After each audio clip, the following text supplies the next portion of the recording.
My friends, let's get real for a moment. You've met someone who seems strong, independent, even untouchable. They act like they don't need you. They withdraw, they go quiet. And every part of you starts to believe the story. Maybe I don't matter. Maybe they don't care. But here's the truth, and I want you to let this sink into your soul. Distance is not always rejection. Sometimes it's a hidden cry. Sometimes when an avoidant pulls away, it's not because they want freedom from you. It's because they're terrified of losing you. You see, their coldness isn't a reflection of your worth. It's a reflection of their wounds, those walls they build. They were constructed long before you walked into their life. Those walls are the armor they forged in childhood, when love felt conditional, when closeness felt dangerous. And here's the paradox: the very moment they seem to push you away is often the exact moment they are silently begging you to stay. You'll see it in the smallest ways: the text at midnight, the unspoken glance when they think you're not looking, the way they linger just a little longer before they walk out the door. These are not accidents. These are signals. They are saying, please don't give up on me. Please don't confirm my greatest fear, that everyone eventually leaves. But listen carefully. You cannot respond with desperation. You cannot chase, cling, or beg for connection, because pressure only strengthens the wall. What melts the armor is presence. It's your calm strength. It's showing up steady, consistent, unshaken. That's when the fear begins to lose its power. Love isn't always spoken through words. Sometimes love is felt in the silence, in the energy you bring when you're in the room, in the way you don't abandon yourself while standing beside someone who's afraid of being abandoned. That is divine love, love that sees beyond the mask, love that transforms fear into safety. So hear me on this: when an avoidant acts like they don't care, don't be fooled. Many times, it's their soul whispering, please don't leave, show me that love can stay. And if you are the one called to walk with them, you will not do it through force. You will do it through faith, through patience, through the courage to see beyond behavior and into the truth of the human heart. Because in the end, real power isn't about breaking down walls. It's about creating a space where those walls are no longer needed. That's how you transform fear into trust and distance into connection. When someone with avoidant tendencies begins to withdraw, the natural reaction most people feel is fear. You sense the distance growing, you notice the silence stretching longer, and immediately your mind begins to spin stories. They don't care about me, they're not interested anymore. I'm not enough. That is the human tendency, to take another person's actions and make them a mirror of our own value. But here's the truth you need to understand: withdrawal is not always rejection. In many cases, especially with someone who carries avoidant patterns, that pulling back is fear in disguise. It's not about your worth, it's about their wounds. It's not that you're unlovable, it's that love itself feels threatening to them. Imagine this: from a young age, this person learned that closeness was dangerous. Maybe when they were vulnerable, it led to disappointment. Maybe when they trusted, it led to betrayal. So they built a strategy, a survival mechanism, a way to protect themselves from being hurt again. That strategy looks like independence, emotional distance, and withdrawal. It's not that they don't crave love. In fact, they crave it deeply. But craving something that has hurt you in the past creates an internal battle. Part of them wants connection, while another part is terrified of it. When you move closer, that terror gets activated, and instead of reaching out, they retreat.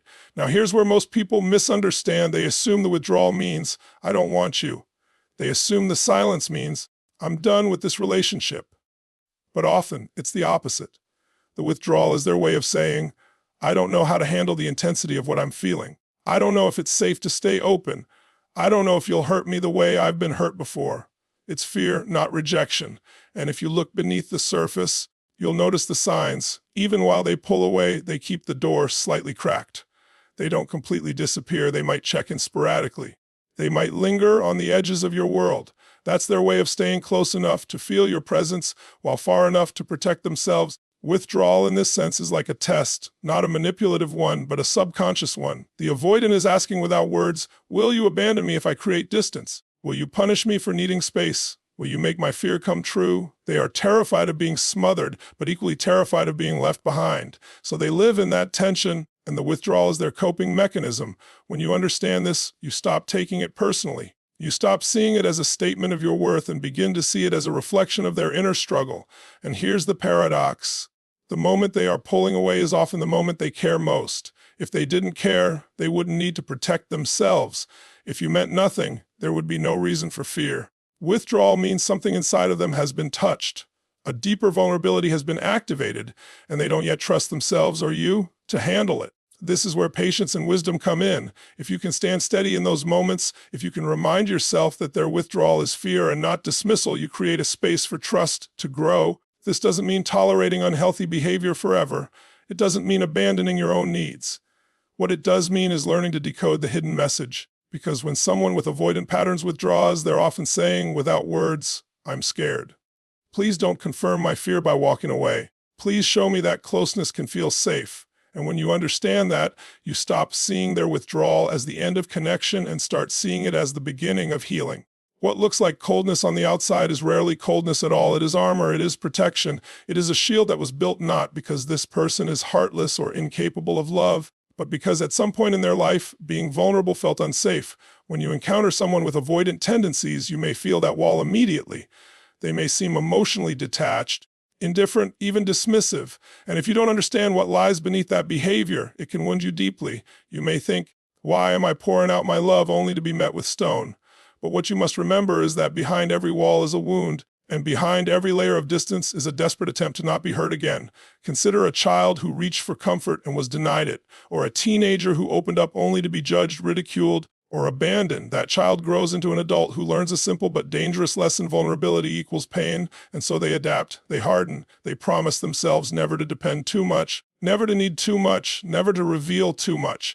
That vow turns into an invisible barrier, and years later, when they're in a relationship, that barrier still stands tall. It is not about the person they're with in the present. It is about the echoes of the past that are still shaping their behavior. This is why you can stand right in front of them, offering safety, offering love, offering devotion, and still feel shut out. It's not because they don't want what you're giving. It's because they don't yet believe it can last. They fear that if they let you in, you'll eventually leave. And to them, that would hurt far worse than keeping you at a distance. So they play it safe by appearing detached. It's not a lack of feeling. In fact, it's often an overflow of feeling that terrifies them. Their wall is their way of managing intensity, of keeping their emotions under control so they don't spiral into pain. Here's the paradox: the colder they appear, the warmer they often are inside. The tougher the exterior, the more fragile the heart beneath it. You will see it in fleeting moments, the softness in their eyes when they think you're not watching, the subtle ways they show up when you least expect it, the quiet care that leaks out despite their best efforts to conceal it. These are the cracks in the wall, the glimpses of what's real. The problem is, if you don't recognize the difference between the wall and the heart, you'll misinterpret everything. You'll take their distance as rejection, their silence as indifference, and you'll respond with anger or withdrawal of your own. When that happens, their greatest fear gets confirmed. That closeness is dangerous, that people always give up, that no one stays. Understanding that their coldness is a wall built from old wounds allows you to respond differently. Instead of reacting to the wall, you begin to see the person behind it. Instead of making their armor about your worth, you realize it's about their history. That realization doesn't mean you accept mistreatment, but it does mean you stop personalizing behavior that isn't truly about you. You start to approach with empathy rather than resentment, with steadiness rather than panic. And when you do, something shifts. The avoidance slowly begins to learn that maybe, just maybe, this time is different. That not everyone leaves. That not everyone punishes vulnerability. That not every wall needs to stay standing. The beauty is, the wall doesn't crumble all at once. It comes down brick by brick, through moments of safety, through experiences of patience, through the steady presence of someone who doesn't run when the fear rises. And when that wall does begin to lower, what you find on the other side is not someone incapable of love, but someone who has been waiting all along for love to feel safe. Their coldness was never the truth. It was only the defense. The truth was always the heart beating behind it, praying for someone to see past the stone.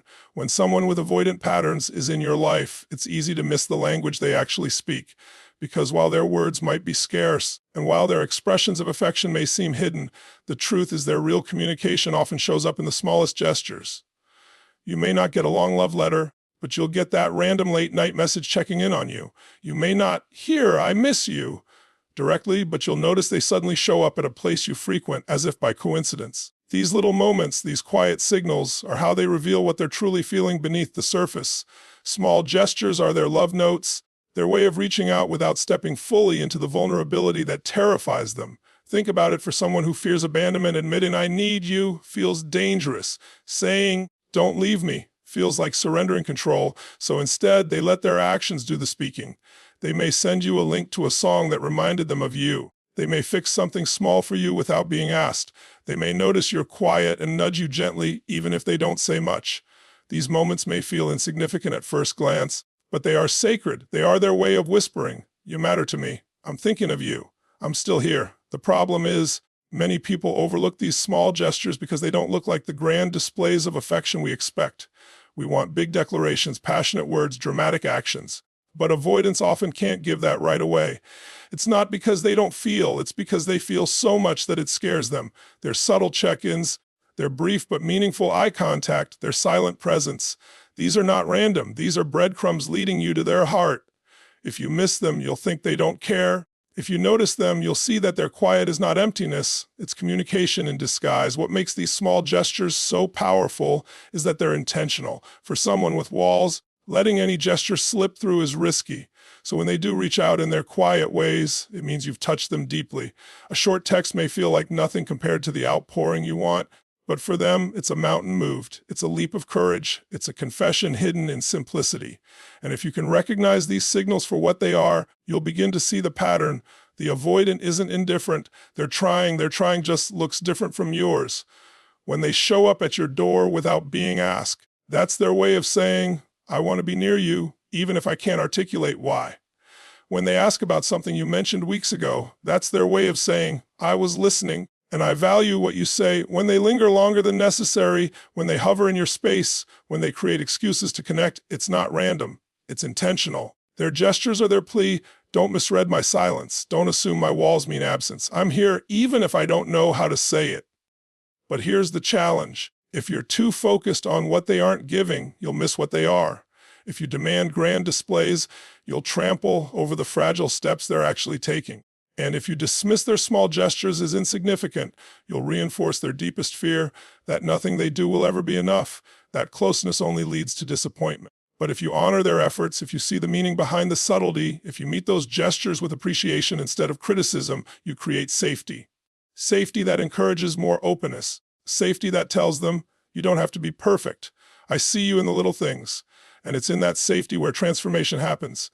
Little by little, those small gestures grow bolder. The texts turn into conversations. The quiet check-ins turn into confessions.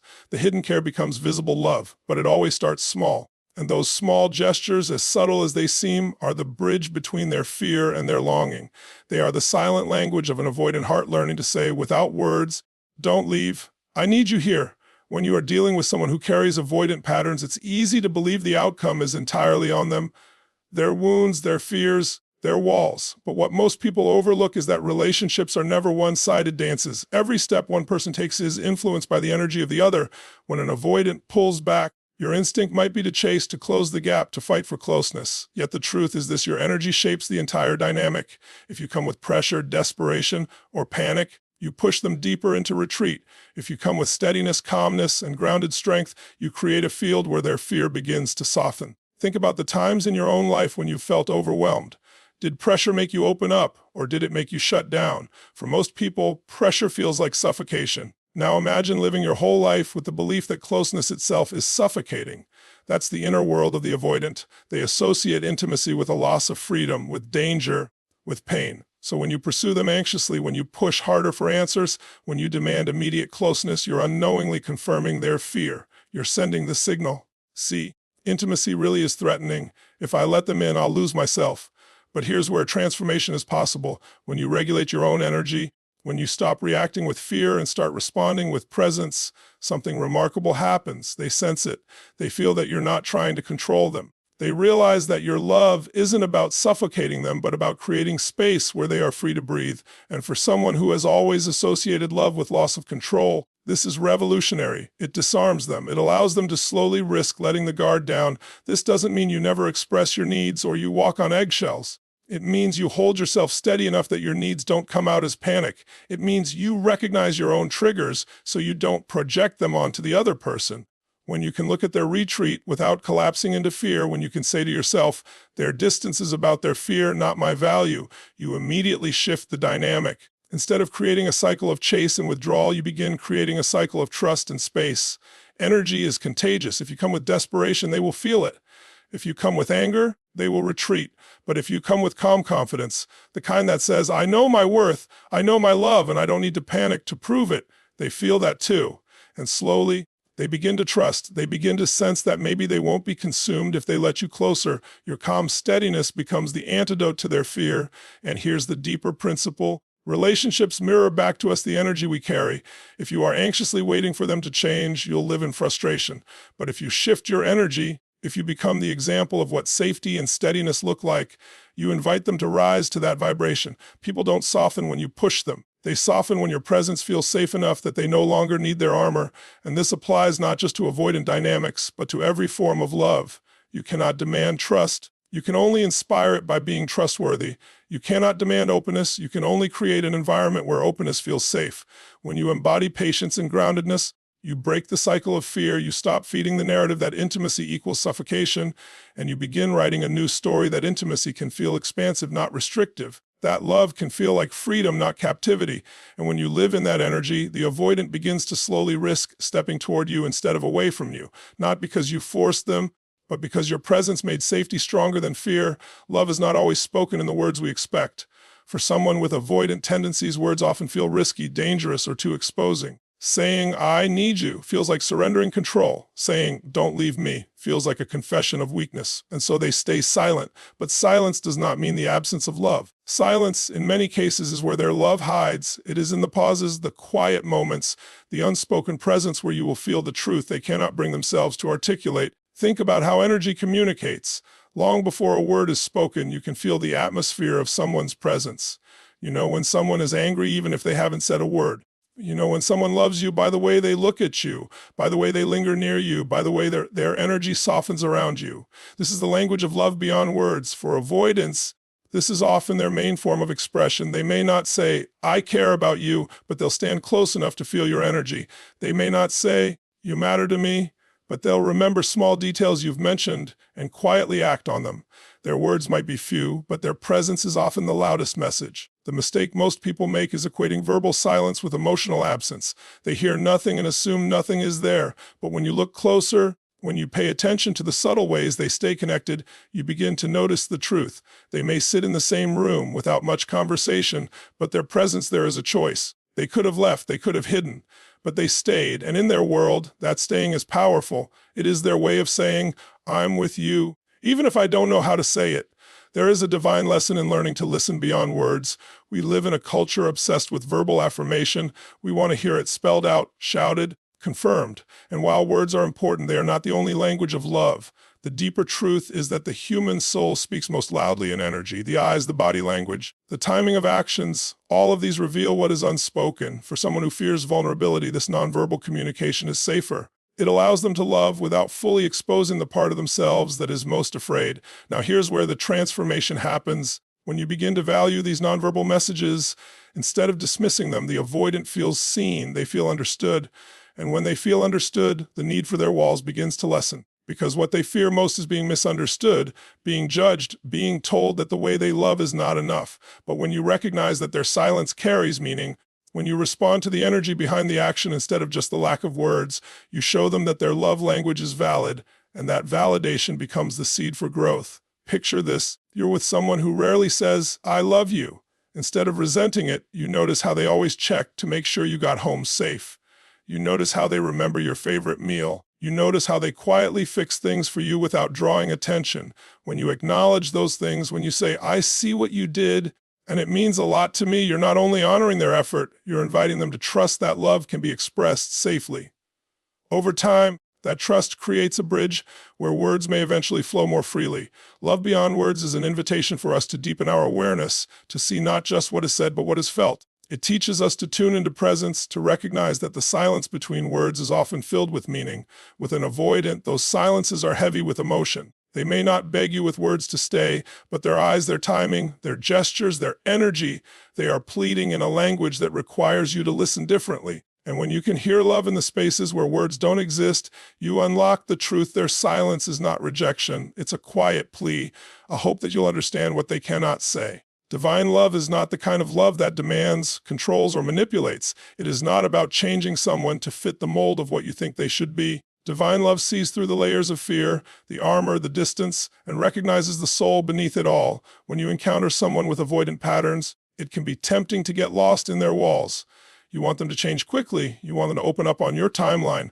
But that approach only strengthens their defenses. True love, the kind that transforms, is not about forcing growth. It's about creating a safe soil where growth naturally begins to take root.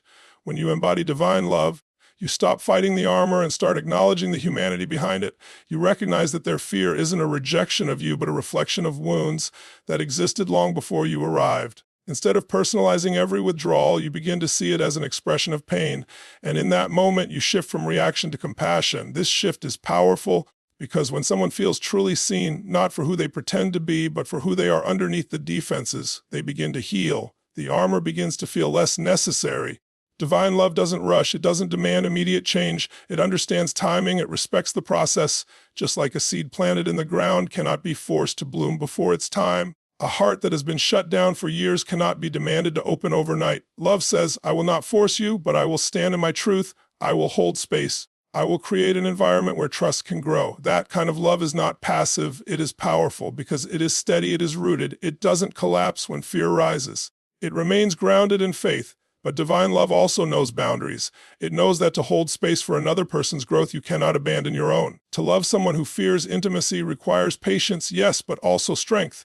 It requires you to stay connected to your own worth, your own needs, your own path. If you lose yourself trying to prove your love, you only confirm the very fears the avoidant already holds. That closeness means losing identity. Divine love demonstrates balance.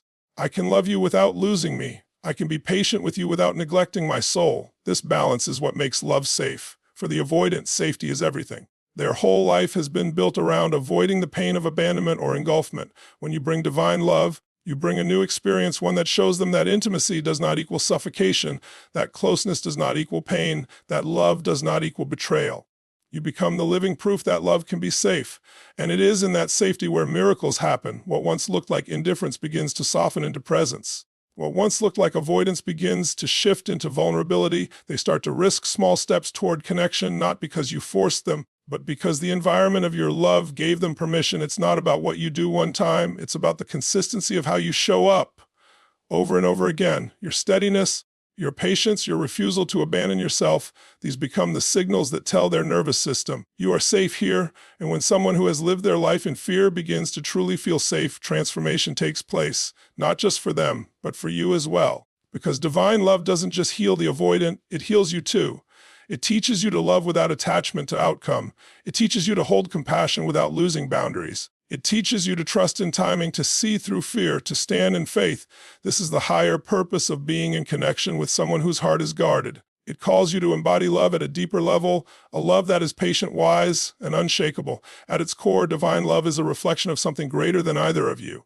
It's the reminder that relationships are not just about meeting personal needs, but about becoming vessels of healing, about creating spaces where souls can grow. When you choose to see beyond the armor, when you hold steady in love without abandoning yourself, you bring light into places that once only knew darkness. And that is how fear transforms into safety, and how guarded hearts finally learn that love is not something to run from, but something to rest in. So my friends, what we've uncovered together is simple yet profound. When an avoidant pulls away, it isn't always rejection, it's fear, it's wounds. It's the silent language of a heart longing to be seen and loved without conditions. Their walls are not meant to keep you out forever. They are built to protect the tender parts that never felt safe before. And your role, if you choose it, is not to break those walls with force, but to bring the kind of presence, patience, and divine steadiness that makes the walls unnecessary. Because love is not about control, it's about safety, not about rushing, but about timing, not about demanding, but about showing up again and again until fear begins to trust. That's how transformation happens, through consistency, through compassion, through love that is strong enough to see beyond the mask. Thank you for giving me the honor of sharing this message with you today. Thank you for opening your heart to this wisdom. And may you walk forward knowing that the greatest power you carry is the ability to embody love that heals, love that stays, and love that sets souls free.